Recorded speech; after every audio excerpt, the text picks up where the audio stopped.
میں ثابت قدم ہوگا بلال۔ اور میرے مولا مجھے اب اوپر اپنے اتنا یقین آ گیا، اب مجھے اپنے اوپر بھروسہ اتنا ہو گیا، جو تکلیف آئے پرواہ نہیں، میں تیرا نام چھوڑنے کو تیار نہیں۔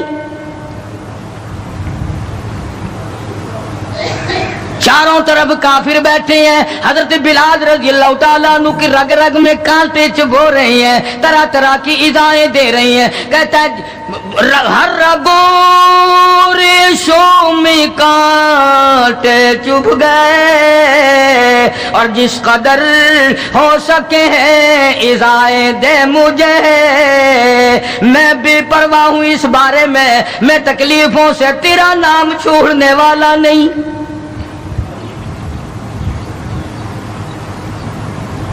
جناب ابو بکر صدیق رضی اللہ تعالیٰ عنہ نے حال دیکھا۔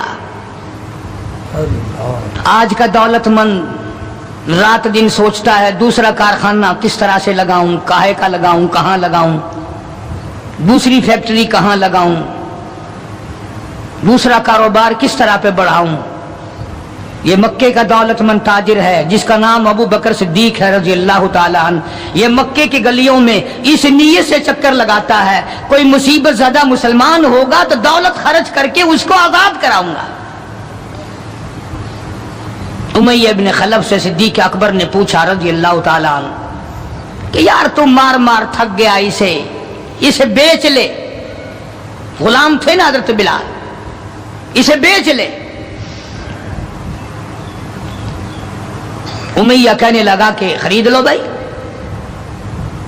تو امیہ بن خلف کافر نے بڑے پیسے مانگے۔ صدیق اکبر رضی اللہ تعالیٰ عنہ نے اسی وقت فرمایا کہ چل کے لے لو اپنے پیسے۔ امیہ جو مکے کا سردار تھا کہنے لگا ابو بکر میں تو تجھے بڑا عقل مند سردار اور ہوشیار تاجر سمجھتا تھا، آج پتا چلا تجھے تو عقل ہی نہیں۔ جناب ابو بکر صدیق رضی اللہ تعالیٰ عنہ نے پوچھا کیوں؟ وہ کہنے لگا یہ تو میرے ناک پہ لڑا ہوا ہے، مار مار کے میں تھک گیا، دوسروں سے مروا مروا کے میں تھک گیا۔ اندازہ لگاؤ اور اپنے ایمان کا بھی پتہ کرو، سارا مکہ مارنے والا اکیلا بلال مارے کھانے والا۔ کہنے لگا یہ تو میرا درد سر بنا ہوا ہے، اگر تو یوں ہی کہتا نا غلام مجھے دیتے میں تیرے متھے مار دیتا، تو انہیں اتنی بڑی رقم دینی کر لی، یہ کوئی تیری عقل مندی ہے؟ کہاں یہ سر پھرا غلام جو کسی کام کا بھی نہیں رات دن مار کھاتا ہے اور اتنی بڑی رقم دینے کے لیے آپ آمادہ ہو گئے۔ جناب صدیق اکبر سبقت رضی اللہ تعالیٰ عنہ نے فرمایا امیہ میں بھی تجھے مکے کا سردار سمجھتا تھا، آج پتا چلا تو پرلے درجے کا گدھا ہے۔ انہوں نے کہا کیوں؟ کہ وہ اس لیے کہ ہو بلال اور قیمت یہ مانگی تو نے، بلال جیسی ذات ہو اور قیمت یہ مانگی، اگر آج پوری دنیا کی دولت تو مانگتا اور میرے پاس ہوتی میں اپنی جان دے کر کے بھی بلال کو خرید کے آزاد کرتا۔ چنانچہ خرید لیا، آزاد کر دیا، دربار رسالت میں پیش کر دیا۔ جناب حضرت محمد الرسول اللہ صلی اللہ تعالی علیہ وسلم کو پیار آیا۔ اندازہ لگاؤ بلال کے زخموں کو دیکھ کر آقا دو عالم صلی اللہ علیہ وسلم کو رونا آ گیا۔ اسلام کے لیے مار کھائی، ایمان کی وجہ سے مار کھائی، اپنے یقین کی وجہ سے مار کھائی، کوئی سیاسی غرض نہیں، کوئی دنیاوی غرض نہیں۔ جناب رسالت مآب صلی اللہ تعالی وسلم نے اللہ پاک نے اس کا پھل یہ دیا بلال کو، اس کا معاوضہ یہ دیا کہ دربار رسالت میں مؤذن بن گئے۔ اذان دینے کی جو ڈیوٹی تھی، منصب تھا، وہ حضرت بلال کو ملا رضی اللہ تعالی۔ جناب مدنی کریم صلی اللہ تعالی علیہ وسلم کی گھر کے خرچے، اخراجات، سودا سلف لانے کی ڈیوٹی حضرت بلال رضی اللہ تعالی عنہ کے ذمے تھی۔ کوئی کسی محکمے کے صاحب کا سامان لائے گا، کوئی کسی محکمے کے صاحب کا سامان لائے گا، کوئی کسی تاجر کا سامان خرید کے لائے گا، کوئی کسی افسر کا سامان خرید کے لائے گا، بلال تیرے پیروں سے اڑی ہوئی خاک پہ قربان ہو جاؤں، تو شہنشاہ کائنات کے دروازے کا غلام ہے، تو حضور کریم صلی اللہ تعالی علیہ وسلم کا سامان لاتا ہے، اور 5 وقت اذان کی ڈیوٹی ہے۔ آپ صلی اللہ علیہ وسلم کے لیے قرضہ بھی لے کے آتا تھا بلال یہودیوں سے۔ ایک دفعہ ایک قرضے والے نے جان کر کہ دوبارہ اسے پھنساؤ، غلام بناؤ،